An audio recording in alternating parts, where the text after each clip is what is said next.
Know your place, my mother-in-law snapped in an icy tone. Of course our son doesn't need your approval to keep us here, she added sharply. You can't speak to our son in that manner. Be cautious, or you might find yourself being asked to leave. Stop acting like a spoiled individual and escort us to the most spacious room. We're not going to wait any longer, Janice demanded, her voice rising. I straightened my posture, anger simmering beneath the surface, but I kept my voice steady as I locked eyes with her. No, Janice, I don't believe I'll comply with that, I replied firmly. The room froze in stunned silence, the weight of my defiance hanging in the air like a thundercloud about to break. I'm Macy. I'm 36 years old, and I find myself in a new chapter of life as a single woman. In the past, I was married to someone named Tyler, who, unfortunately, turned out to be quite a challenging partner. His parents, David and Janice, were no better, and together they consistently made me feel quite uncomfortable.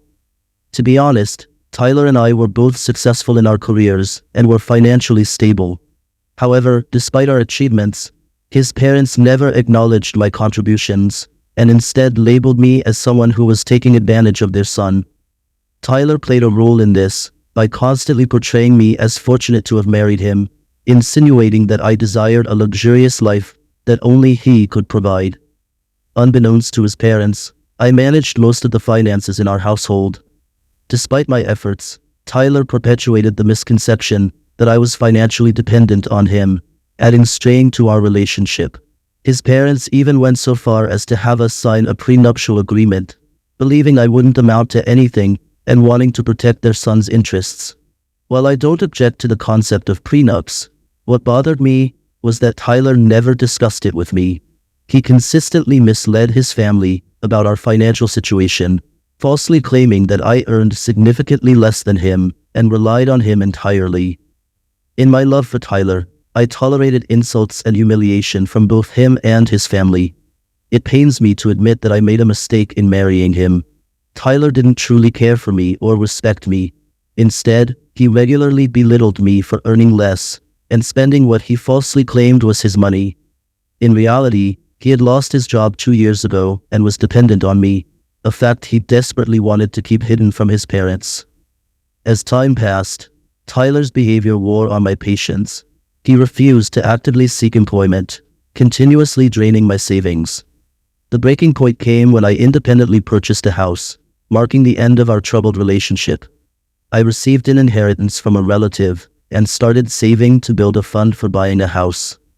When I found the perfect match, a beautiful house that I instantly fell in love with, I purchased it and put the title in my name only. Despite Tyler not contributing financially to the purchase, he continued to protest. I reminded him that he hadn't paid anything towards it, but his persistent pestering became unbearable. The breaking point came during a family dinner when Tyler's parents brought up the topic of the house. They expressed excitement about us buying a big, unique house and asked if we had moved in yet. Despite Tyler and I having already finalized the deal and moved in, Tyler's mother assumed he had contributed significantly due to his modest salary. When Tyler's mom questioned if we had bought the house jointly, I anticipated Tyler would correct her and acknowledge my full ownership. However, he shocked me by claiming he had paid for the entire house, citing his successful job and substantial savings as the reasons for buying it in his name.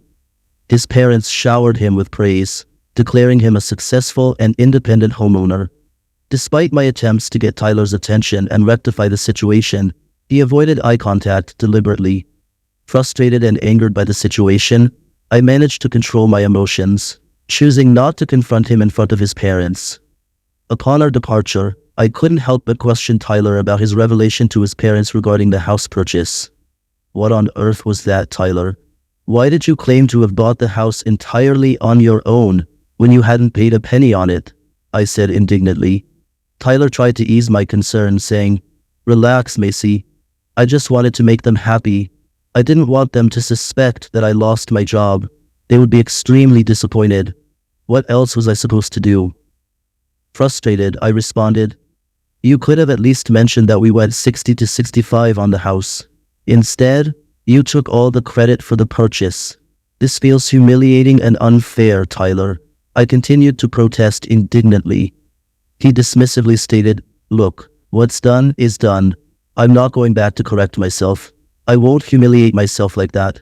Who cares what my parents think? Let them believe what they want." Reflecting on the situation, I realized that something had changed in Tyler after our marriage. He seemed to no longer care about me or my feelings, and it became apparent that he had been relying on me for the past 2 years. Despite showing signs of finding employment again, he even argued about putting his name on the house title. As I grappled with the realization that he was using me, a more significant issue unfolded. One evening, as I prepared a snack, the doorbell rang, prompting Tyler to hurriedly open the door with a hint of uneasiness. To my shock, I discovered his parents at the door, bringing all their belongings. Beaming with excitement, they announced their plans to stay in the new house, claiming Tyler had invited them to live in the home he had bought outright. Feeling blindsided, I listened as Tyler played along, claiming it was his idea to have them move in, stating that they needed to stay in the spacious house since he had purchased it. At that moment, it became clear that Tyler's deceitfulness extended beyond his parents, and I began contemplating what steps to take next. My disbelief was palpable as I processed the information. In no conceivable reality did I ever consent to Tyler's decision to let his parents stay in our house. It was evident that the facade surrounding the house had spiraled out of control. However, I hesitated to confront Tyler in the presence of his family. There was no way I would permit his parents to live in my house, but I sought a tactful approach to handle the situation. Meanwhile, Tyler's parents continued to indulge in wishful thinking, expressing their delight at living in a spacious house. They showered praise on Tyler for his supposed success, proclaiming our home to be magnificent. Their excitement grew as they discussed the prospect of having 3 bedrooms with plans to claim the largest one. Frustrated and increasingly angry at the unexpected intrusion and presumptuous demands, I decided it was time to address the issue privately. I suggested to Tyler that we have a conversation away from his parents, who seemed oblivious to the brewing tension. Turning to him with barely contained frustration, I said sharply, "Tyler, we need to talk, privately, now." Tyler, sensing the severity of the situation, began avoiding eye contact, realizing he was in trouble. Annoyed by my in-laws' sudden arrival and their audacious requests, I confronted Tyler about his unilateral decision. "Why didn't you tell me they were coming?" I demanded. "You can't just make decisions like this without consulting me." Tyler, perhaps fearing the impending confrontation, attempted to deflect. "Maybe we should discuss this openly in front of my parents," he said, his voice laden with false confidence. I crossed my arms, refusing to back down. "Are you sure about that, Tyler?" "Well, if you don't mind discussing it in front of your parents, then neither do I." Without waiting for his response, I turned to my mother-in-law. "Go ahead and tell me what you want." Janice's eyes narrowed as her tone turned cutting. "Certainly, he doesn't require your approval to retain us here," she snapped. "Know your place, Macy. You can't address our son in that manner. Exercise caution, or you might find yourself asked to leave. Stop acting like a spoiled brat, and show us to the most spacious room. We've waited long enough." I straightened my posture, meeting her gaze squarely. My voice was calm but resolute. "No, Janice, I don't believe I'll comply with that." My audacity left Janice and David utterly astonished. I wasn't certain whether I should resent them or not. Granted, they were entitled individuals, but it was Tyler's fault for deceiving his parents. If Tyler hadn't misled them and invited them, we wouldn't be facing this issue. Nonetheless, I acknowledged that Janice and David were not entirely blameless. They stood in my home threatening eviction. It was challenging for me to overlook that. My mother-in-law glared at me. "What do you mean, Macy? If you don't guide us to the room our son Tyler assured us of, we'll have to take matters into our own hands. We left our rented apartment for this reason.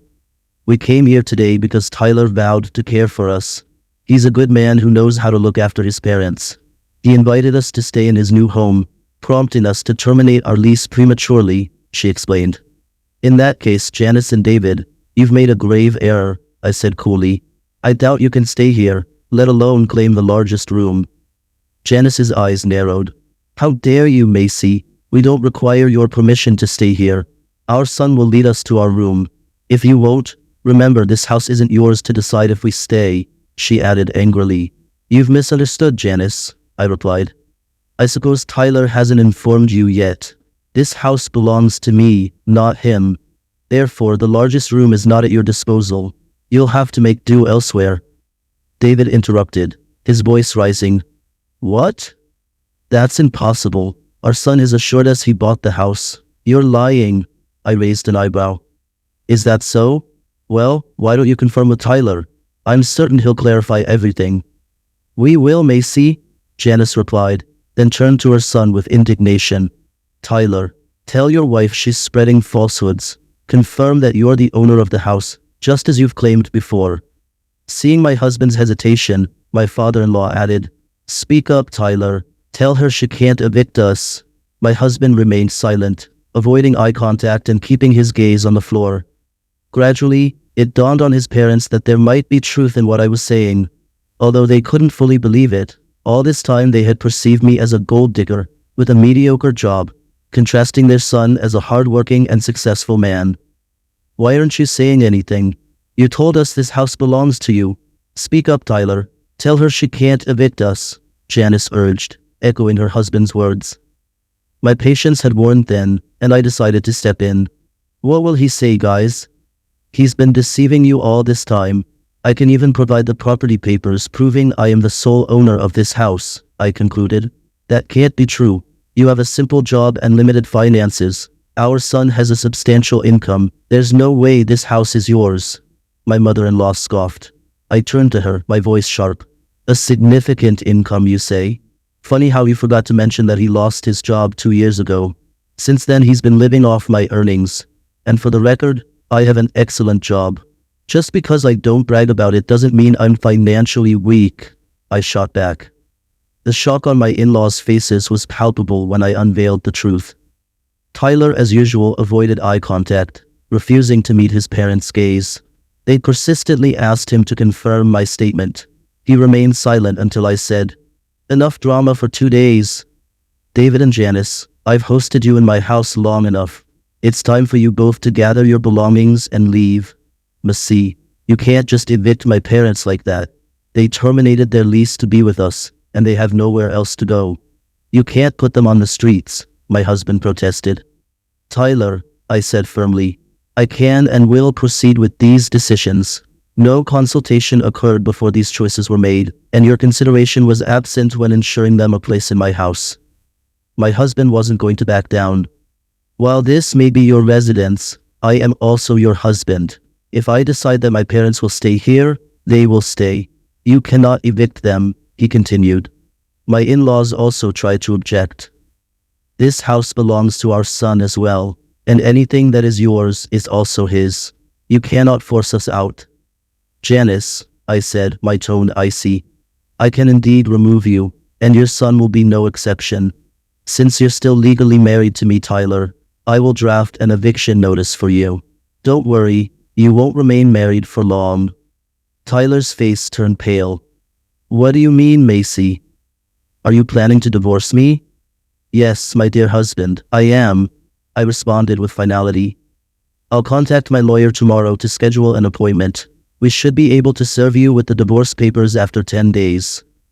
Tyler panicked at the mention of divorce, displaying anger. He threatened to take half the house and claim alimony. However, I reminded him of the prenuptial agreement he and his parents had made me sign, stating that under no circumstances could we claim alimony from each other. Our private assets would remain ours and not be divided in case of divorce. Tyler, upon recalling the prenup, was taken aback. In that moment, he and his parents fully grasped its implications. They suggested we refrain from an immediate divorce and instead have an adult conversation to discuss the situation. Macy, let's take a moment to calm down and talk this through. I'm sure we can find a solution that works for everyone, my husband suggested. I don't care about your benefits, Tyler, I replied firmly.